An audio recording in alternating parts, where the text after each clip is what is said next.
Hey guys, hello and welcome to Niti Shiksha and this is Mihir Thakur. और आज जो है हमारे चैनल का पहला Q&A वीडियो आ रहा है। ये Q&A वीडियो भी कह सकते हो आप इसको, या फिर आप बेसिकली ऐसे भी कह सकते हो कि डाउट क्लियरिंग सेशन है। क्योंकि देखो, अभी तक की बहुत सारे डाउट्स थी यूपीएससी की एस्पिरेंट जो भी हैं, जो बिगिनर्स एस्पिरेंट हैं, जिनको बहुत सारे डाउट्स रहते हैं माइंड में, तो वो काफ़ी सारा डीएम करते रहते हैं इंस्टाग्राम पे, या फिर हमारे वीडियोस पे भी कुछ कमेंट्स था, और इंस्टाग्राम जो पोस्ट होता है उस पर भी कुछ कमेंट्स हम लोगों ने देखे थे, जो कि डाउट थे बहुत सारे एस्पिरेंट के।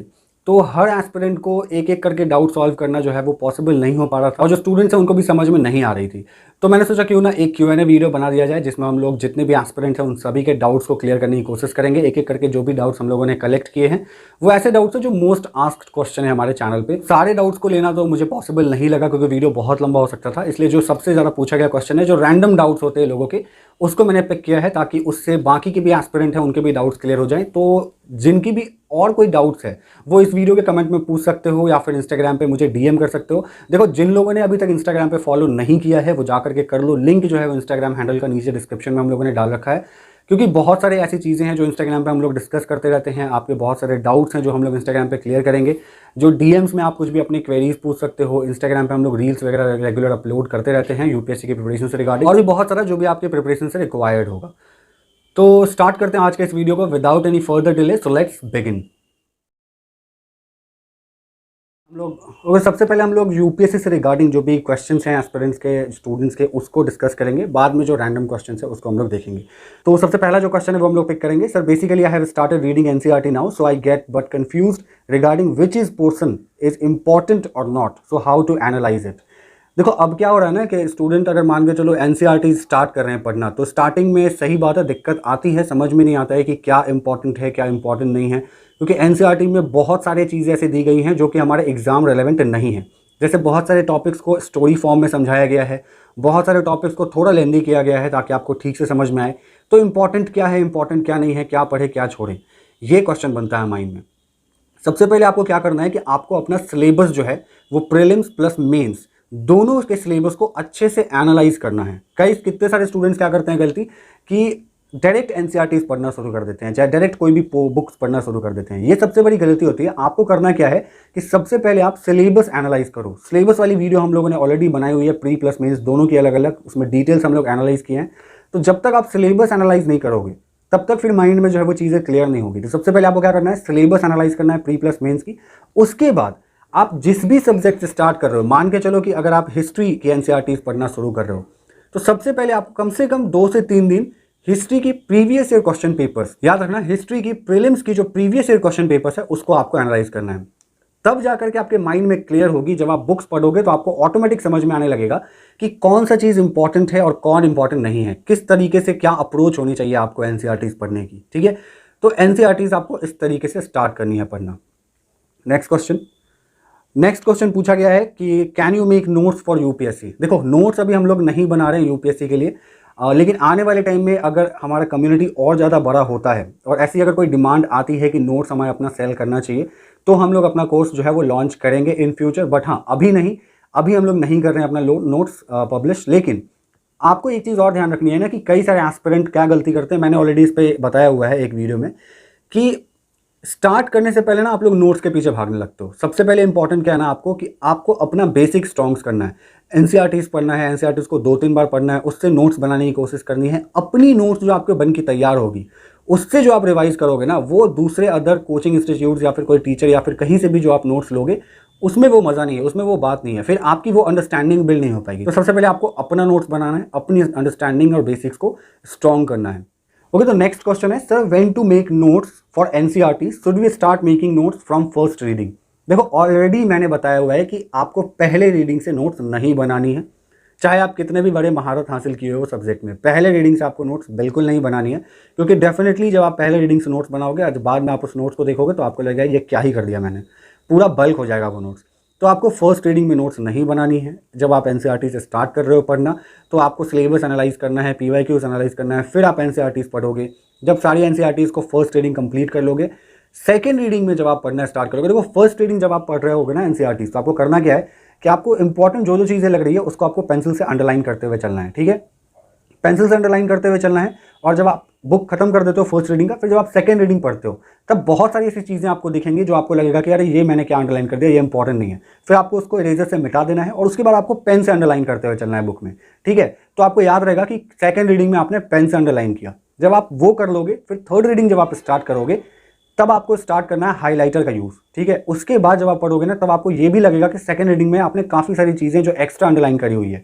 फिर आप क्या करोगे, जो जो इंपॉर्टेंट थर्ड रीडिंग में आपको लगेगी उसको आपको हाईलाइट से हाईलाइटर करना है। और उसके बाद आपको फाइनली क्या करना है, जो जो चीज़ें आपने हाईलाइट करी है उसको या तो आप बुक में ही अलग से स्टिकी नोट में लिख लो, या फिर एक पेपर ऐड कर लो और बुक के अंदर जो है चैप्टर के साथ उसको आप पिन अप कर दो, या फिर एक अलग कॉपी बना लो। उस कॉपी में आप सब्जेक्ट वाइज, चैप्टर वाइज उसकी नोट्स को जो जो आपने हाईलाइट किया उसको उतार लो, ठीक है। तो ऐसे जो आपकी थर्ड रीडिंग में नोट्स बनेगी ना, वो काफ़ी क्रिस्प, कंसोलिडेटेड और इफेक्टिव नोट्स बनेगी।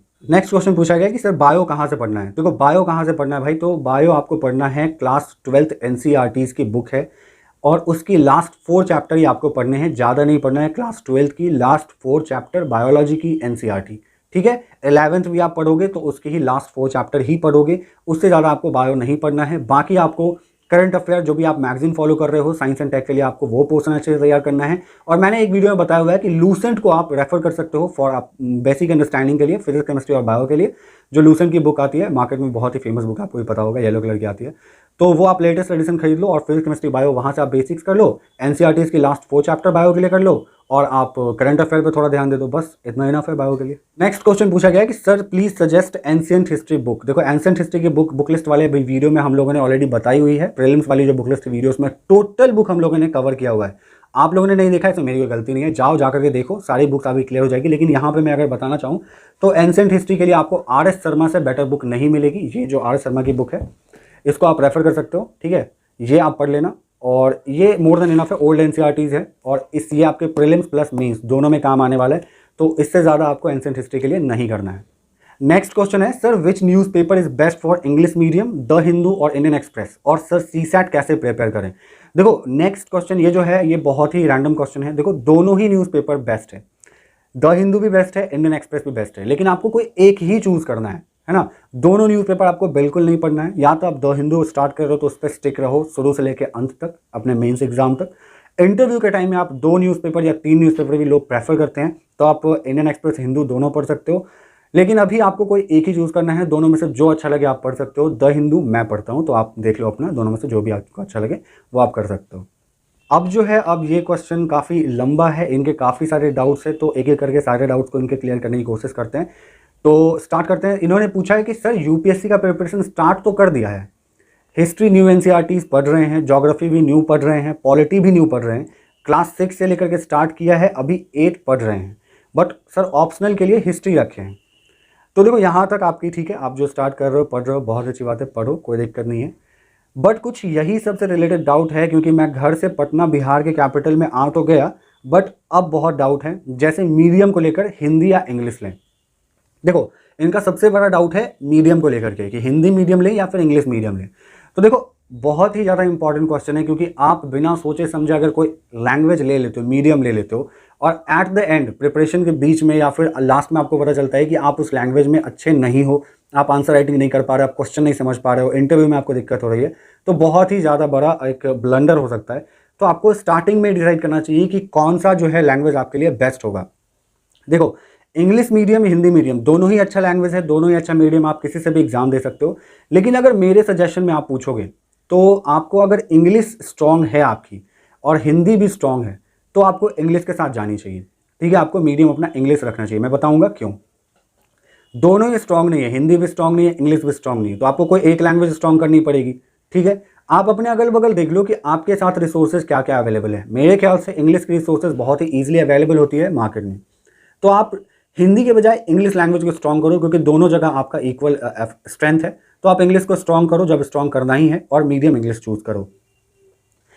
और दोनों में से कोई एक लैंग्वेज ज़्यादा स्ट्रांग है, एक कम स्ट्रांग है, तो जो ज़्यादा स्ट्रांग है उसको और ज़्यादा स्ट्रांग करके आप वो मीडियम रखो, ठीक है।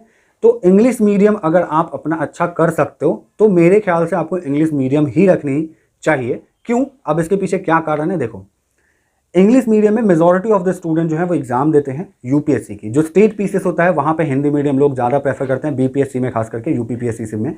लेकिन हिंदी मीडियम में जो है ना वो स्टेट पीसीएस में काफ़ी रिसोर्सेज अवेलेबल हैं। और यूपीएससी में क्या होता है ना इंग्लिश हिंदी मीडियम वाले को कि बहुत सारे रिसोर्सेज जो है अवेलेबल नहीं होते, तो बहुत मुश्किल से उनको जो है वो रिसोर्सेज इकट्ठा करनी पड़ती है, कलेक्ट करनी पड़ती है और दिक्कतें भी बहुत आती है। और एक देखो सच है, कड़वा है लेकिन सच है, हिंदी मीडियम वाले का रैंक जो है अभी तक आपने 1 पे नहीं देखा होगा। एक टाइम था जब कभी आया करता था, आज के डेट में हिंदी मीडियम जो है वो बहुत ही अच्छे परफॉर्मेंस पे जा रहा है, बहुत अच्छा रिजल्ट आ रहा है हिंदी मीडियम में भी। लेकिन कंपैरिजन टू इंग्लिश मीडियम आप देख रहे होगे कि हिंदी मीडियम अब भी उतना अच्छा नहीं कर पा रहे हैं। ये मतलब नहीं है कि स्टूडेंट अच्छे नहीं है, एस्पिरेंट अच्छे नहीं है, इंस्टीट्यूट अच्छे नहीं है, बट रिसोर्सेज वो जो है ना वो नहीं अच्छा है, ठीक है। रिसोर्सेज अवेलेबल नहीं है उतनी मार्केट में, लोग चाहते हैं तो है करना बट कर नहीं पाते हैं because of lack of resources. तो इंग्लिश मीडियम अगर आप प्रेफर करते हो, इंग्लिश मीडियम अगर आप रखते हो तो आपको रिसोर्सेज ईजिली अवेलेबल हो जाएगी, आप अच्छा आंसर राइटिंग कर पाओगे और बाकी जो चीज़ें हैं वो भी अच्छी आपकी हो पाएगी। तो इंग्लिश मीडियम जरूर आप रखना अगर आप कर सकते हो इंग्लिश को स्ट्रॉन्ग तो। अदरवाइज अगर आपको हिंदी अच्छा लग रहा है, हिंदी स्ट्रॉन्ग करना चाहते हो तो डेफिनेटली आप हिंदी के साथ जा सकते हो, कोई दिक्कत वाली बात नहीं है।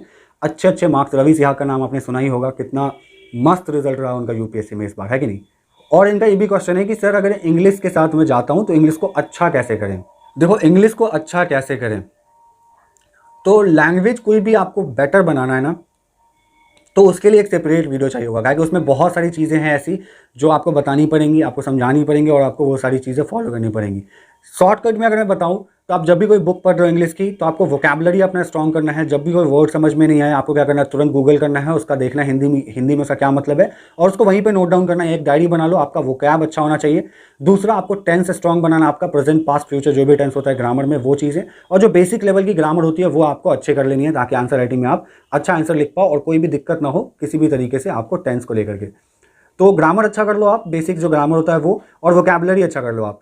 और क्या करो ना, आप एस्से वगैरह लिखने का कोशिश करो, कोई भी एक शॉर्ट चीज़ पकड़ो, जैसे स्वच्छ भारत अभियान, उस पर एक पन्ने लिखने का कोशिश करो, एक पेज लिखने का कोशिश करो इंग्लिश में। स्टार्टिंग में अच्छा नहीं होगा, धीरे धीरे धीरे धीरे वो इंप्रूव होता चला जाएगा। तो ऐसी चीज़ें आप ऐसे करके अपने लैंग्वेज को अच्छा बना सकते हो। और या फिर आप यूट्यूब पे देखो कि आप कैसे अपने इंग्लिश मीडियम को अच्छा कर सकते हो, इंग्लिश लैंग्वेज को अच्छा कर सकते हो, ढेर सारी वीडियोज़ मिल जाएगी। अगर मुझसे जानना है तो कमेंट में बताओ कि इस टॉपिक पर वीडियो चाहिए या नहीं, नेक्स्ट वीडियो हम जरूर इस पर लेकर के आएंगे कि लैंग्वेज कोई भी अच्छा कैसे कर सकता है, ठीक है।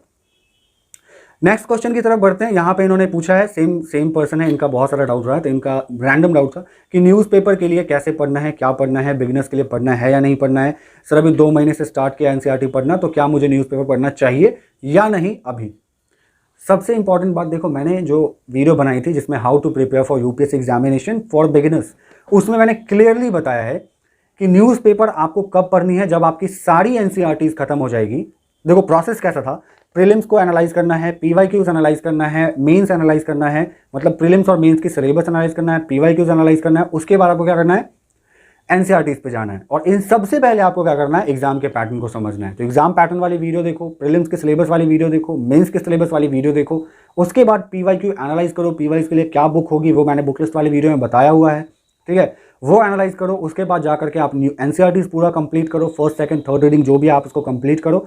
और उसके बाद जाकर के आपको द हिंदू या इंडियन एक्सप्रेस या हिंदी के लिए अगर आप न्यूज़पेपर स्टार्ट कर रहे हो तो जो भी आप चाहते हो वो स्टार्ट कर सकते हो। लेकिन उस टाइम भी आपको हिंदू से या फिर न्यूज़पेपर से नोट्स बनाना शुरू नहीं करना है। आपको क्या करना है, सिर्फ न्यूज़पेपर पढ़ना है।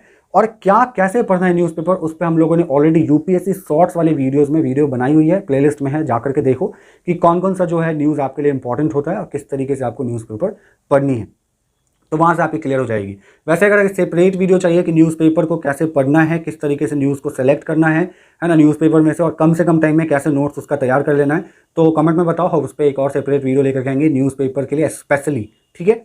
तो अभी आपको न्यूज़पेपर नहीं पढ़नी है, पूरी एनसीईआरटीज पढ़ लो, 2-3 रीडिंग जो भी करनी है कर लो, बेसिक स्ट्रॉन्ग कर लो, फिर न्यूज़पेपर स्टार्ट करना, ठीक है। और इनका एक क्वेश्चन है कि 2026 में इनको अटेम्प्ट देना है, तो क्या अभी से न्यूज़पेपर वगैरह स्टार्ट करना है कि नहीं। तो देखो 2026, 2025 और 24, तो 24, 25 और 26 वालों के लिए एक स्ट्रैटेजी वीडियोस आएगी हमारे चैनल पे, जिसमें हम लोग 24 वाले एस्पिरेंट के लिए, 25 वाले एस्पिरेंट के लिए और 26 वाले एस्पिरेंट के लिए एक प्रॉपर स्ट्रैटेजी तैयार करेंगे। वैसे जो हमारी यूपीएससी प्रिपरेशन वाली वीडियो है जिसमें हम लोगों ने बात करी है how to prepare for UPSC examination, उसमें हम लोगों ने टोटल 3 साल का टाइम लेकर के किया है, क्योंकि बिगिनर्स जो भी होंगे वो 12th के बाद ही स्टार्ट करेंगे, तो पूरा ग्रेजुएशन वाला टाइम हम लोगों ने उसमें इंक्लूड किया है। वो जाकर के देखो, उसमें हम लोग ने स्टेप बाय स्टेप समझाया हुआ है कि आपको फर्स्ट ईयर में क्या करना है, सेकंड ईयर में क्या करना है, थर्ड ईयर में क्या करना है और फोर्थ ईयर में क्या करना है, फोर्थ ईयर वाले के लिए, बीटेक वालों के लिए। लेकिन जो सिंपल ग्रेजुएशन करते हैं 3 साल वालों के लिए, वो 3 साल के लिए हम लोगों ने कंप्लीट किया उसमें स्ट्रैटेजी को। तो आप वहाँ से फॉलो करके उसको समझ सकते हो कि 3 साल के पीरियड में आपको क्या क्या करनी है और एग्जाम तक आपकी प्रिपरेशन किस लेवल तक पहुँच जाएगी। तो जाओ जाकर के उस वीडियो को फिर से देखो और समझो, फिर कोई क्वेरीज है आकर के पूछो। और हिस्ट्री ऑप्शनल आपने रखा है तो कोई दिक्कत नहीं है, हिस्ट्री बेस्ट ऑप्शनल है अगर आपको इंटरेस्ट है। देखो ऑप्शनल क्या होता है ना कि आपको जिस भी सब्जेक्ट में इंटरेस्ट होना चाहिए। स्कोरिंग तो मैटर करता ही है कि आजकल के ट्रेंड में जो स्कोर कर रहा है जो भी सब्जेक्ट, उसका आपको रखना पड़ेगा, ठीक है। वो आप ऑप्शनल रखते हो तो बेटर है, वेल एंड गुड है। लेकिन अगर आपका इंटरेस्ट नहीं है ना उस सब्जेक्ट में, फिर आप स्कोर भी उतना अच्छा नहीं कर पाओगे अगर आप ठीक से नहीं पढ़ पाते हो तो स्कोरिंग भी होना चाहिए और दोनों के साथ क्या है, स्कोरिंग भी होना चाहिए और इंटरेस्ट भी होना चाहिए आपका उस लैंग्वेज में, उस सब्जेक्ट में। तब जाकर के आप उसमें अच्छा परफॉर्म कर पाओगे, लंबे समय तक उसको लेकर चल पाओगे। तो हिस्ट्री में अगर आपका अच्छा इंटरेस्ट है तो आप रख सकते हो, हिस्ट्री स्कोरिंग भी है और ट्रेंड में चल भी रहा है। तो हिस्ट्री, PSI, पबेट वगैरह सब अच्छा सब्जेक्ट है, आप रख सकते हो। नेक्स्ट क्वेश्चन है, सर आप कहाँ से हो, अपनी कितनी अटेम्प्ट दी है अब तक यूपीएससी की, और नेक्स्ट कब बैठ रहे हो यूपीएससी में, please make a video on complete prelims book list and resources, please reply. देखो यही गलती करते हो ना, डायरेक्ट मैसेज कर दो, DM करते हो। यार जाकर के देखो, चैनल पे ऑलरेडी प्रीलिम्स की बुक लिस्ट वाली वीडियो आई हुई है, जाकर देखो, सारी बुक लिस्ट हम लोगों ने वहाँ पे डिस्कस करी हुई है, दिखाई भी हुई है। और मेरी बात रही तो मैंने पहला अटेम्प्ट दिया हुआ है अपना यूपीएससी का, और नेक्स्ट अटेम्प्ट जो है वो मैं 23 या 24 में देने वाला हूँ, ठीक है। सर आपकी गूगल पिन आई मोनेटाइजेशन की में कितना टाइम लगा। देखो गूगल पिन जो है वो अप्लाई मैंने करा हुआ है और वहाँ से भेज भी दिया गया है, बट मुझे टाइम नहीं मिल पा रहा है कि मैं पोस्ट ऑफिस जाऊँ और गूगल पिन के बारे में पता करूँ अभी तक, लेकिन घर पे नहीं आई है। और मोनेटाइजेशन की बात करें तो लगभग 1 साल लग गया था मोनेटाइजेशन होने में चैनल को। हाँ पता है काफ़ी टाइम लग गया, बट एजुकेशनल चैनल है, आपको भी पता है, बहुत कम व्यूज़ आती है और धीरे धीरे ग्रोथ होता है। लेकिन जो भी हो रहा है अच्छा हो रहा है, मैं कम से कम आपका हेल्प कर पा रहा हूँ, इट्स मोर देन इनफ, ठीक है। बाकी मेरा फोकस प्रिपरेशन पे ही रहता है, ये तो बस मैंने रैंडम बनाया हुआ है ताकि कुछ हेल्प कर सकूं अपने एक्सपीरियंस से आप लोगों को। एंड सबसे लास्ट में जो हम लोग क्वेश्चन ले रहे हैं वो एक रैंडम क्वेश्चन है जो कि आपके मॉरल और एथिक्स पे बेस्ड है। देखो इनका क्वेश्चन ये है कि sir during preparation relationship is good और बैड। मुझे ऐसा लगता है कि मैं रिलेशनशिप में जा रहा हूँ, बट मैं जाना नहीं चाहता और अब समझ नहीं आ रहा कि क्या करूँ। देखो रिलेशनशिप एक ऐसा इशू है जो बहुत ही ज़्यादा आपको बॉदर भी कर सकता है, आपको उठा भी सकता है, गिरा भी सकता है, डिपेंड करता है कि किस टाइप का है, ठीक है। ज़रूरी नहीं कि हर रिलेशनशिप ख़राब हो। जिनके अच्छे रिलेशनशिप, जैसे कनेश कटारिया का आपने नाम सुना होगा, काफ़ी फेमस हुआ था एक टाइम में, उन्होंने बताया था कि उनकी गर्लफ्रेंड की काफ़ी सपोर्ट रही उनको प्रिपरेशन टाइम में। ऐसे बहुत सारे लोग हैं जिनका ये भी कहना है कि गर्लफ्रेंड रहती है उनकी, तो एक एंकरिंग सपोर्ट होता है, एक मॉरल सपोर्ट होता है, एक पैम्परिंग होता है, जो आपको जब आप लो फील करते हो तो वो आपको सपोर्ट वहाँ पर मिलता है। बट अगर कहीं पे कोई टॉक्सिक रिलेशनशिप है जहाँ पे आपकी प्रिपरेशन डिस्ट्रैक्शन में जा रही है, आपकी जो जर्नी है वहाँ पे जो एम है आपका वो डिस्ट्रैक्ट हो रहा है, तो फिर आपको उससे निकल जाना चाहिए बाहर। और अगर आप अभी तक नहीं गए हो तो मेरे सजेशन से आपको नहीं जाना चाहिए, क्योंकि देखो एट द एंड इंपॉर्टेंट क्या है, आपकी एम, ठीक है। तो इमोशंस उतने इंपॉर्टेंट नहीं होते हैं, और अगर हैं भी तो कुछ समय के लिए उनको आपको सैक्रिफाइस करना पड़ेगा। तो प्रिपरेशन में क्या होता है ना कि आपको बड़े एम के लिए बहुत चीज़ सैक्रिफाइस करनी पड़ती है, तो कर दो, ठीक है। ज़रूरी नहीं है कि इन सब चीज़ों का होना बहुत इंपॉर्टेंट है। अगर है, अच्छा है तो फिर बेटर है, कोई दिक्कत नहीं है। अगर नहीं है तो ना हो, ज़्यादा बेटर है, ठीक है मेरे हिसाब से। और इस पर कभी डिटेल डिस्कस करेंगे, अगर हम इंस्टाग्राम पे लाइव आएंगे तो अगर वहाँ क्वेश्चन पूछी गई इस टाइप की तो हम लोग उस पर अच्छे से बात करेंगे। लेकिन हाँ अभी के लिए इतना ही। अगर है, अच्छा चल रहा है, कोई दिक्कत नहीं है प्रिपरेशन में, तो फिर कोई दिक्कत नहीं, यहाँ पर रहो। अगर नहीं है तो मत जाओ, फ्यूचर पता नहीं होगा, अच्छा नहीं होगा, मत जाओ, बिल्कुल मत जाओ। और अगर ख़राब चल रहा है जल्दी निकल जाओ, बहुत दिक्कत होगा फिर बाद में। तो ये रहेगा मेरा सजेशन। सो वीडियो काफ़ी ज़्यादा लंबा हो गया, सो इतना क्वेश्चन इस वीडियो के लिए इनफ है। नेक्स्ट वीडियो में आपकी और क्वेरीज पे हम डिस्कस करेंगे, और क्या क्या क्वेरीज हैं नीचे कमेंट बॉक्स में पूछो। इंस्टाग्राम पे जाकर के फॉलो करो, चैनल पे नए हो सब्सक्राइब करो, वीडियो पसंद आ रहा है लाइक करो, और जितना हो सके उतना अपने फेलो एस्पिरेंट्स में शेयर करो। See you in the next one, good bye, take care, Mihir Thakur signing of.